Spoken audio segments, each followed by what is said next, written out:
Hi everyone, Jamie Humphries here for Six String Alliance, and today we have an incredibly special guest, one of my most favourite guitar players of all time, someone that I've been listening to since the early 90s. He's worked with John Farnham, he's worked with Nelson, he's worked with Paul Stanley. When it comes to guitar playing work, he's worked alongside the likes of TJ Helmerich, he's worked with Sean Lane, and he's worked with Frank Gambale. He's got an incredible technique, one of the most groundbreaking approaches to legato playing that I have ever seen, and is a fantastic slide player. But on top of that, it's always about great melody and tone. So I'd like to welcome the amazing Brett Garsed to the channel today. Thank you so much, Brett, for joining us today. Thanks, Jamie. Thanks for having me. Go. So it's we've had to do a little bit of time adjustment. I'm still a little bit bleary-eyed of obviously accommodating your whereabouts are you in Australia?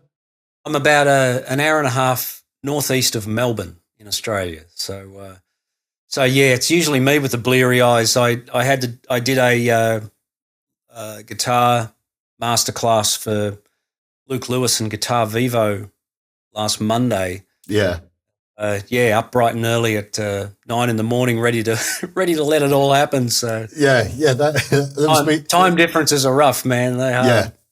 Yeah, this is the first time I've had such a huge time difference to deal with. Normally I'm a bit grumpy about America, but this one I was like, do you know what? It is what it is. Just get up, get in. So how have you been keeping, just catching up with the whole COVID thing? What was life like for you with music during this period? Well, it's kind of been a mixed blessing. I love being home.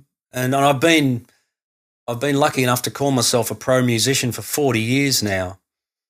And I've been on a lot of planes, on a lot of buses, and I've done a lot of miles. And I do miss it, especially because I normally work with an Australian singer named John Farnham. Mm.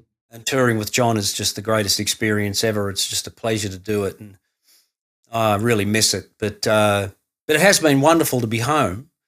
And it's just been challenging, but luckily, thanks to my time in America working with TJ Helmerich, TJ was the guy that taught me how to record at home and be sort of ahead of the curve when it comes to home recording. And so I'm well set up and well prepared to do all that. So I've been able to do session work and stuff like that and upload the odd video now and then. Have you done any writing, any new material or anything during this time? I'm working on some stuff. I certainly can't promise when it's going to rear its head. I don't even know if I'll do another album. Actually, I might just do songs and release them. I released a vocal tune called "From the Inside" last year, which I didn't officially release it. I just recorded it and did a video for it and put it on my YouTube channel. And it was a song I had planned for Big Sky when that came out back in 2002, and it just never got finished. And I always regretted that because all I had to do was just write some lyrics and sing the thing and all the rest of it. So I got Rick Fiorabracci to play bass on it. It actually was demoed by Rick and Toss when we did the album. Yes. And it just never made the cut, and I never got around to finishing it. But I couldn't salvage Toss's drum parts just because of the recording. So I asked my friend Jerry Pantazis in Melbourne to do it. And I just bought this very affordable orchestral software and decided to have a go at putting a very simple string arrangement on it, and it was just a blast. My ode to Pink Floyd, pretty much. It's nice, very nice. my little nod to Comfortably Numb, I guess. So just to sort of talk a little bit about your early life and when you started playing, and because you as a player, I always find it curious. When you hear a guitar player, especially of your kind of nature, you have such a unique technique.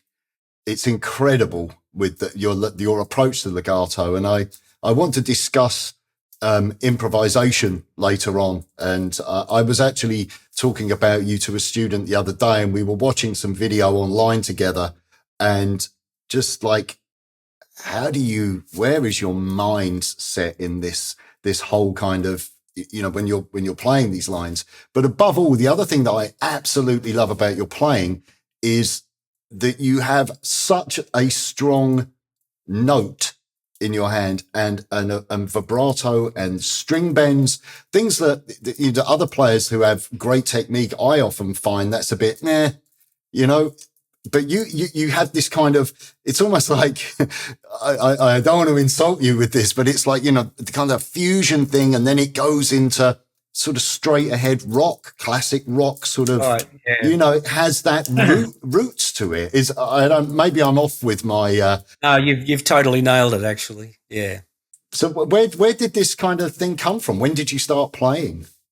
My older brother, John, actually had a guitar, and it is hanging on that wall. It's just out of shot at the moment. It was made by the Maton Company, which is famous in Australia for Tommy Emmanuel plays their acoustics, but they did build electrics every now and then. My brother had it, and I have very vague memories of him rehearsing with a band when I was about 4 years old. I can remember going back to there and hearing that, but then we moved from where that was and located here in this area that I am now. I've lived in Los Angeles for years and ended up back in the same town I grew up in Castlemaine in Victoria. And we had a family farm in this area, and my father passed away quite early, so my brother took over that farm and didn't have time for guitars anymore. And I used to get this guitar out from under the bed and look at it and just be bewildered by it, like, what is it? And I remember it had a chord, because it was a semi-acoustic sort of, almost looked like almost like a Gretsch sort of a look to it.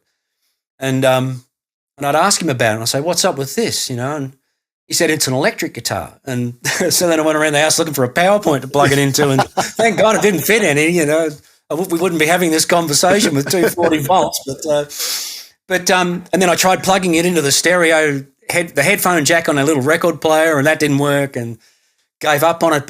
But he just loved guitar, and his whole album collection was just the greats. Like he had, you know, Santana, Pink Floyd, Jimi Hendrix. I remember he had the Isle of Wight album, and I just look at it and listen to it and look at Jimmy on the cover, and then of course he had some Deep Purple stuff, and actually no, he didn't have Deep Purple. It was my brother-in-law that had Deep Purple, and that's when I first heard of them. Yeah. But yeah, he's very guitar centric in his tastes in music, so that was always right there, and it was you've nailed it. It was that music. It was blues rock of the 70s, late 60s into the 70s, and I was just talking to a friend of mine about it recently, and I said, man, you know, my ambitions, before I heard Larry Carlton and Allan Holdsworth and probably even Jeff Beck really on the first, like Blow by Blow and Wired. Yeah. Before then, I would have really been happy to have been like Mick Ralphs from Bad Company or Brian Robertson from Thin Lizzy. I mean, that was really that's where my pick attack is, I think. Yeah. It's in that classic rock 70s pick straight on the strings, you know what I mean? It's like, I love that. I can't think of the name of the track off the top of my head. I used to just have, as when we were just chatting before we hit record, and I was embarrassingly fanboying out at you. I used to have in my little truck when I lived in England, and I was in a covers band, and we gigged 3-4 nights a week, really busy band. And I had Big Sky and Uncle Mo's Space Ranch on repeat. Those were my go-to. And I'd be trying to put these lines into Comfortably Numb or something in these bars. But there was one track in particular, and I'll have to flash the name of it up on the screen. Forgive me. I can't remember it. It was on Uncle Mo's Space Ranch, and there was just this outrageous solo at the end. And you're just cascading these lines over the top. But then every so often... It's called Minx. Minx, that's it. Oh, yeah, it's Minx, just... Yeah. And Dennis Chambers. I remember we got a lot of flack because we faded that song out. We did a fade on it. Yeah. And I remember reading some sort of comments in a thing about it once, and people were, what they fade out for and all this sort of stuff. And I think it was the only track on the album that had fade out, so I don't know. It is one of the most outrageous guitar solos I've ever heard. Guys, if you haven't, I'm going to flash the name up here. I just loved there was always this one lick. You came this legato, and then there was this bit string bend, like almost like a Jeff Beck bend up, and it was like, oh yeah, you just had this power of rock. It sounds cheesy, but it wasn't just very. Yeah, I can't really put. You understand where I'm coming from. You could really hear that there wasn't just the jazz influence in your playing. Oh, well, the jazz influence is I mean, I'm not a jazz player at all. I was just talking on the masterclass thing I just did with Luke, and I said I've never even played a 2-5-1 with another guitar player. I tried to get jazz lessons when I was younger, and I tried just the other day to hook up with somebody to maybe work on playing some standards and things like that to try and just see how I'd go at deciphering that kind of material. But yes, it's just never eventuated. So, I mean, I settled for just trying to understand chord changes and harmony as best as I could. Yes, with the limited resources I've got. And yeah, as I say to people, I'm not a deep harmonic player. It's like what I use are very simple things. I just extrapolate the hell out of them. I guess. Yeah. So when did you kind of make that transition? You know, obviously listening to, you mentioned Deep Purple, and Ritchie Blackmore was obviously very much a pick player, especially if you listen to Highway Star. At what point did you just naturally gravitate towards a legato technique? Well, the funny thing is with Ritchie, I never picked up on the pick, if you know what I mean. Like I heard the legato because Ritchie did a lot of hammer-ons and pull-offs. Yeah. Like a lot of his licks were very legato, and that's what I heard. That's what I heard him. It just didn't even dawn on me what a vicious right hand the guy had. You know, Ritchie was years ahead of the curve with the way he played. And the other key thing was, as I said, my brother had all these albums, but the first albums I heard, it was when I heard the live albums. Like the first album of Hendrix I heard was Isle of Wight. Yeah. And then I heard the studio versions, and I was like, "What's going on here?" Because I was fascinated why the same songs were on different albums. I was just a kid; I was 12, 11 or 12, trying to figure this out. And eventually, I came to the realization: there's the live version and the studio version, and those musicians improvise like hell. You know, I mean, Hendrix versions were like, he'd overdub 10 guitar parts and then do it with a trio live. So. Radically different interpretation of the same song, and especially with Ritchie too. Like I'd hear the studio solos on Highway Star. Highway Star stayed relatively close, but Smoke on the Water radically out the window. Yeah, exactly. It was just fierce improvisers, and that's what I just took that on board as that's what you do. You improvise. You don't play the same thing all the time, or at least within certain limits, you should be able to improvise. And so that became an early, and plus I just loved it. It was fun. Yeah. And two of my cousins and a friend of ours just decided we're going to form a band. It was when my cousin Andrew found that guitar under the bed, and I'd had a couple of lessons by then, and I showed him the 4 lessons, and he said, "That's it, we're forming a band." So that was all it took, really. Roped in 2 of our mates, and a lot of times we never had enough songs, and we're playing in these pubs, and I was 13. We were actually in pubs playing, and he'd lean over to me and say, "I got to go to the toilet," stretch the solo out, and he'd leave. And so the punters would be greeted with a 5-minute solo to Jumpin' Jack Flash, which must have been hysterical. I'd love to have a recording of it, man. It would have been diabolical, but that's where I figured everything out. I had to improvise to survive. So it was. And I loved it. It was great fun. Yeah, I remember being on. I came very much from Van Halen. Van Halen was my thing, and Carlos Santana. Well, he was mine for a long time too. And it was when I was, as I said, about the covers band, playing in the covers band, and then I started getting gigs. This is brilliant. I started getting gigs and wedding gigs, and I was taking lessons off of. Phil Hilborn. I think you know Phil. Oh, I know Phil. Yeah, absolutely. I studied, but he's my daughter's godfather. We've been buddies forever. And I was taking lessons from Phil, and he taught me all about theory and chord and scale relationship and harmony. And I started to discover the modes of the melodic minor. And I remember getting this wedding gig and doing "I Feel Good," you know, and the solo comes on on the 4 chord, and I'm trying to work out all these Lydian dominant licks and right. at a wedding, and the band leader sort of looking around at me going, "What the hell are you doing? Whoa, what is this?" But it's the same kind of, well, not the same thing, but I sort of used to use those gigs as a vehicle of, it don't really matter. It's someone's wedding. I'll see if this scale works. See if I can. Well, that was us. Yeah. Like I'd work out licks on the Wednesday and I go, well, this is getting used on the Saturday. So I'd sort of figure out what song I could use it in. And it was hysterical. Sometimes I'd hear recordings of it.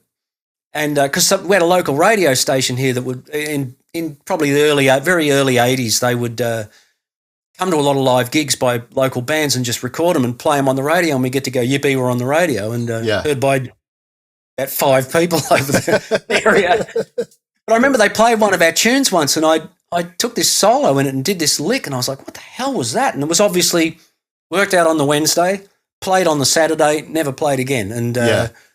And it was interesting. I sort of got into that mindset where I thought, well, I can experiment on these gigs for the same reason. No one really minded. No. And I suppose back then, the fast guitar thing, thanks to Eddie, like the flash guitar thing, I shouldn't just say fast. Eddie was far from just playing fast all the time. Beautiful player. Knuckleheads like me interpreted it as play fast all the time. I suppose Yngwie hit too. So it was just a good excuse to do all that stuff and practice your chops, and the people actually dug it because it was hip at the time. So, like I said, I always used to be on that gig trying to play these chops over chords, and just the band leader, what are you doing? What is this weird, these weird scales? I had a few more mature musicians pull me aside one day and go, maybe take out about 90% of the notes. And I don't think Carlos ever played that way in Black Magic Woman, mate. You know? So moving on, your big break. You were featured by Mike Varney in the Spotlight column. I believe it was in the sort of mid 80s. Was that? How did that come about? Was that just you sending in a demo tape? And it was. I mean, I loved Guitar Player. It was back when I first found it. Yeah, it was the only one of its kind. You know, a lot of other magazines sprung up later. Like I think Guitar World might have started just after Guitar Player kicked off. But I just loved the magazine. And then I noticed Mike was doing they had the interview with him all about Shrapnel Records, and I found that really interesting. And then he started to do the Spotlight column, and I loved reading it. It was really interesting to read about all these new players. And I just remember looking at it one day, and it just dawned on me like I'd never seen an Australian in it. And I thought, well, you know, what have I got to use? What have I got to lose? You know, or what have I got to use? Indeed, but what have I? Not much, probably. But what have I got to lose? So I got my girlfriend at the time to take a picture of me standing in front of the house and with the guitar and sent a tape. And maybe the best thing I did was we done a few sort of demo songs with our band, and we did, you know, 'Cause We've Ended as Lovers and a couple of Rory Gallagher tunes, stuff like that. But all I did was just snip out the solos and send him those. So it was tape was about a minute long. Yeah. Of just the solos. And so I sent that to him, and I just couldn't believe it. One day I got this letter from a bloke in Denmark or something, and I'm like, the hell's this? And that's when I put 2 and 2 together. Then a friend of mine who worked in a music shop in Melbourne said, I just got back from the States and you're a Guitar Player. And I couldn't believe it. He actually put me in the book. Wow.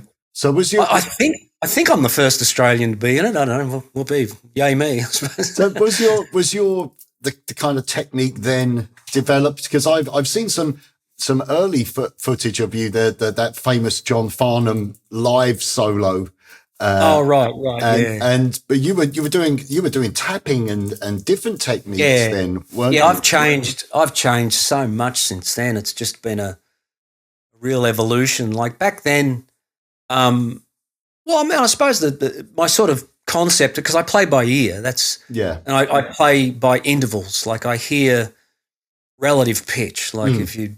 Yes. So I've always tried to – I just assumed that's how everybody played. Like I remember trying to play along with Larry Carlton tunes. He had that fantastic tune, Mulberry Street. And I think it's where he actually did the half-speed solo and then sped the tape up, and it's just the greatest thing ever. But just anything Larry played, I remember listening to it going, man, how does he find these notes so fast? And it's like, well, yeah, obviously because he's one of the greats, but I had no idea how you would learn to do that. And yes. I was just relying purely on relative pitch to hit a note and then go, no, that's not the right one, and then move up and down. Yeah. That's where the excuse me, that's where the chromaticism comes from, is from correcting mistakes. And yes.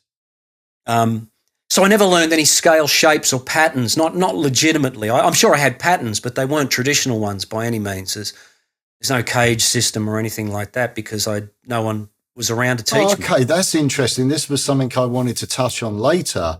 That's interesting to hear because when you improvise, and this is the discussion that I had with this student the other day when we were watching some video of you together, was, you know, you don't appear to look at the neck, and you're just, you know, where is your head at during this improvisation? Because it is you're playing, you're skipping strings, you're never in a box. I always quote you from your DVD where I loved the term that you said, and I use it so often, where you said about traversing the neck. And that was a funny one. That I when I was proofing that was the very first video. I might have said it in the DVD, but I said it in the Rock Fusion video. And I'm sitting there and I'm just doing about the last proof on it, where they've sent me pretty much the final cut of the whole thing. Yeah. And I've talked about traversing the neck, and I've stopped it and I've gone, what the bloody hell does this traversing mean? Like, I had to go and get a dictionary and look it up. I don't even remember saying it. And I don't recall ever really knowing what it meant, and it meant to sort of travel through or along. And I went, thank God for that. Like, but that could have meant a number of things.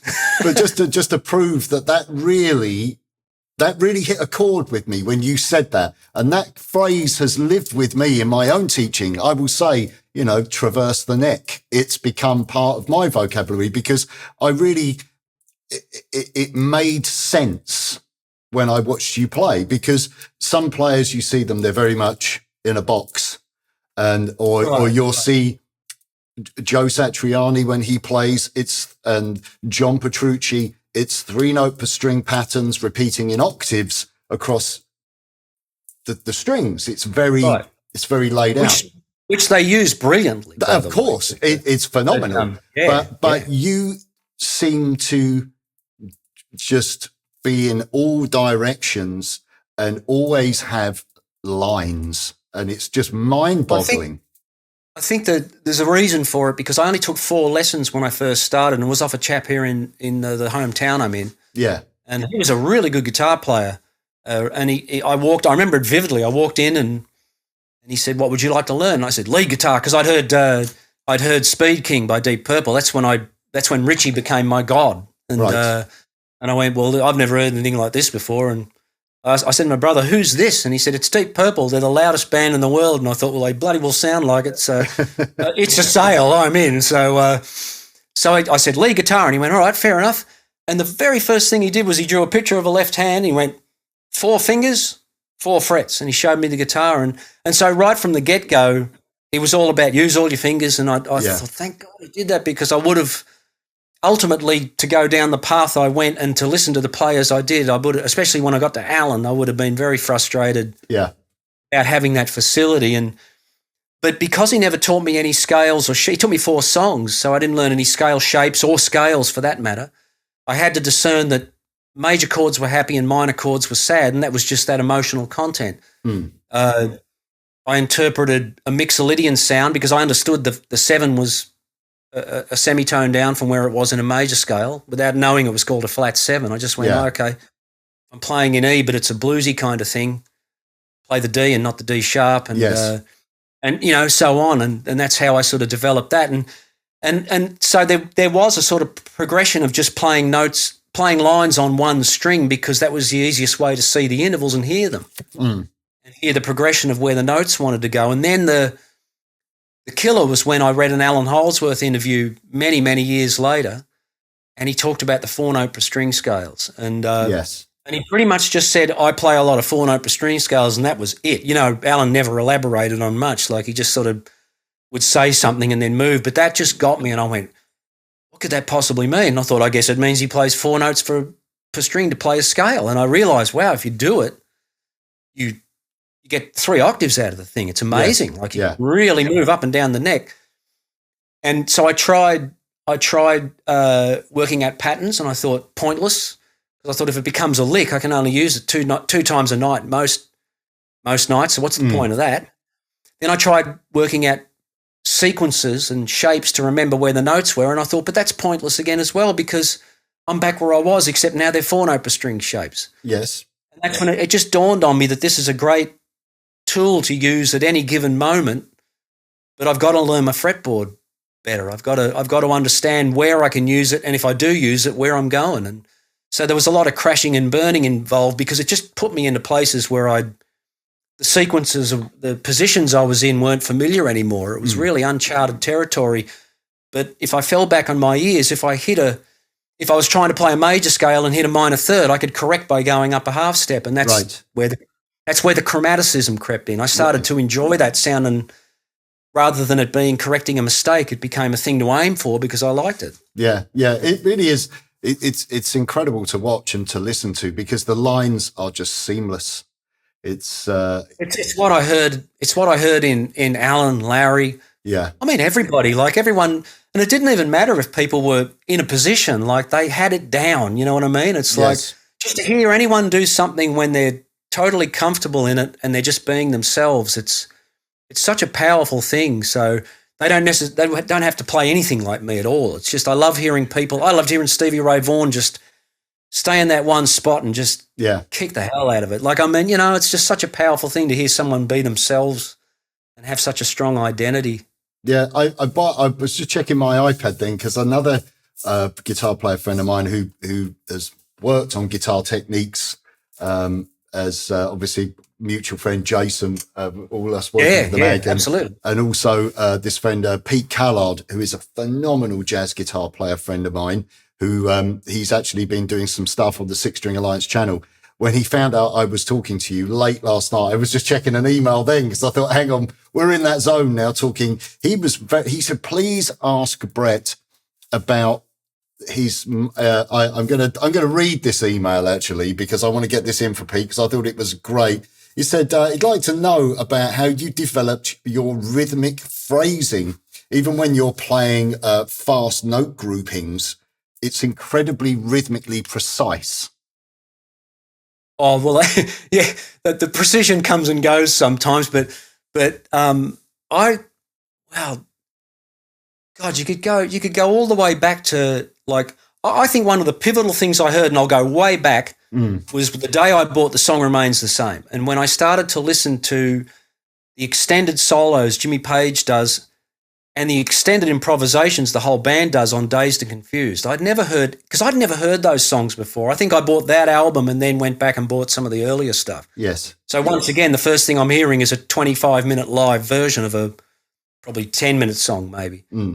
But where Jimmy was going with that stuff was just, I'd never heard anything quite like it. Like he's playing like minor pentatonics over chords where it's like he's playing a minor pentatonic up a whole step, you know what I mean? Where he's getting the nines and the sixes, really interesting stuff.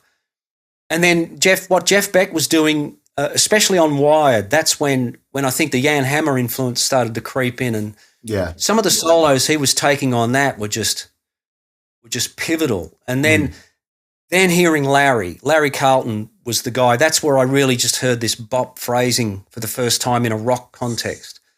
Because to hear that kind of phrasing with a rock sound played the way he did it. Because I bought his first album and that was it. And I barely heard any. I think I'd heard Kid Charlemagne, but I didn't even know that was Larry at the time. Yeah.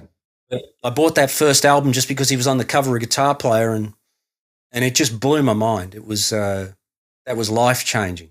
And then of course, like Eddie was before that, I'd imagine, but Eddie was the guy that meant, and of course Eddie just blew us all away.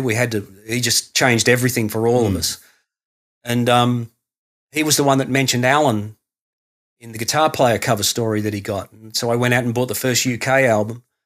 And once I heard Allan, that was when I realised that I was a legato player, because I'd been playing that style since day one. I'd never been a picker, ever. And I'd always picked whatever notes I had to, but it was mainly the left hand doing the work. And I just figured, well, I guess that's how you play, because I was just flying blind, but it just came perfectly natural to me. And there was a period I thought, geez, I've really buggered this up, because Frank Zappa made mention of himself not being a particularly fast guitar player or something, or I don't know whether he said fast or good, I can't remember, but he said it was because he didn't pick every note and his left hand did a lot of the work. And I went, oh my God, that's what I do. Yeah. But I've got this totally wrong. I've really mucked this up. Everyone thinks I'm a good guitar player and I'm rubbish.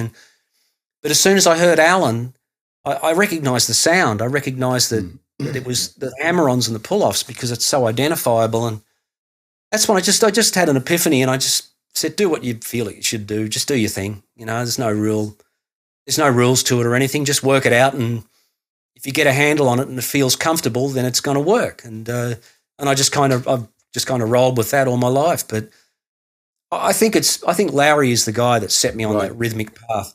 And then hearing Scott Henderson for the first time on Jeff Berlin's album Champion, I think it was. Just hearing Scott, that solo in the first song, Motherlode, is just a friend. I'd been on tour with Farnham. It was like late 80s, maybe about 88 or something. And this guitar player I'd sort of become friends with over the couple of days I was in Sydney met me at the airport with a cassette. And he just said, I heard, because we got into a Holdsworth rave and we're talking about the Bruford albums, and particularly One of a Kind, and I was saying how much I love Jeff Berlin. And he said, well, if you like Jeff Berlin, have a listen to this. And he just gave me a cassette with Jeff Berlin written on in pencil. That was it. Nothing. No song titles, no nothing.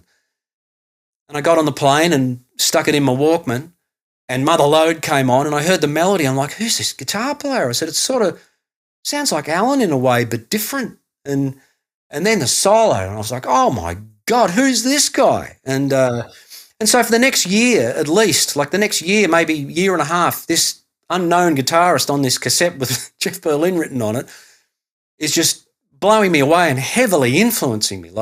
Scott was a massive influence, and I didn't even know his name. And when I finally got to America, I think it was 1990, we were recording with the Nelson guys at Cherokee Studios, and TJ Helmerich was working there as a tech.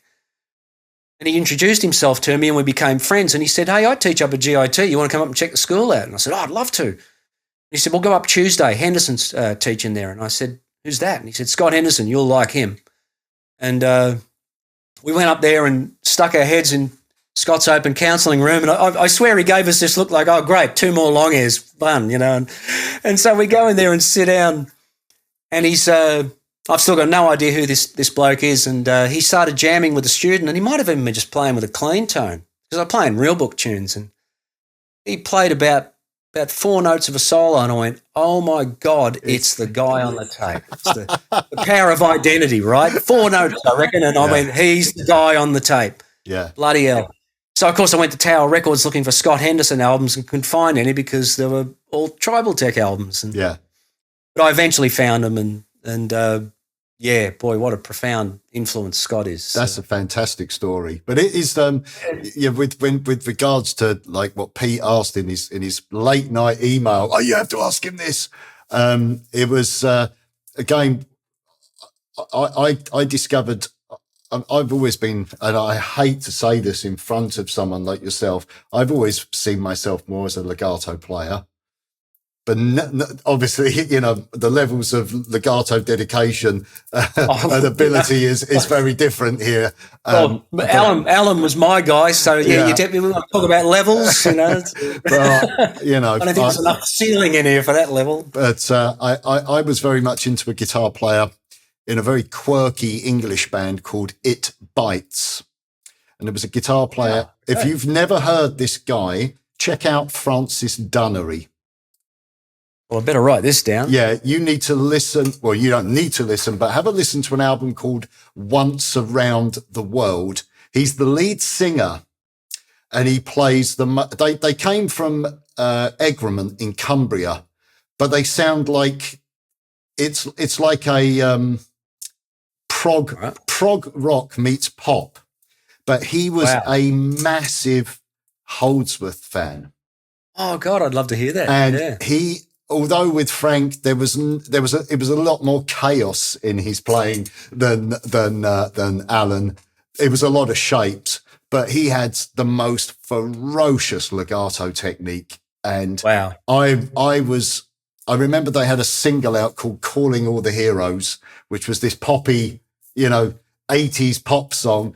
And I came home from school, and there was a Channel 4 show called The Tube that was a bit edgy with Jules Holland, the piano. Okay, he right. presented it.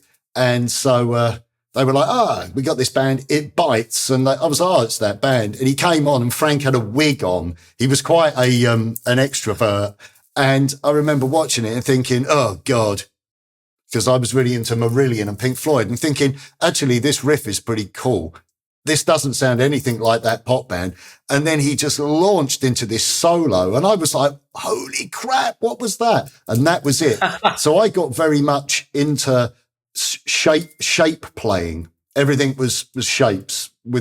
Everything was outside. Sometimes I was so outside, I was, in the next town when I was playing with my band. But when I discovered Joe Satriani, that again very much influenced me. But it was very...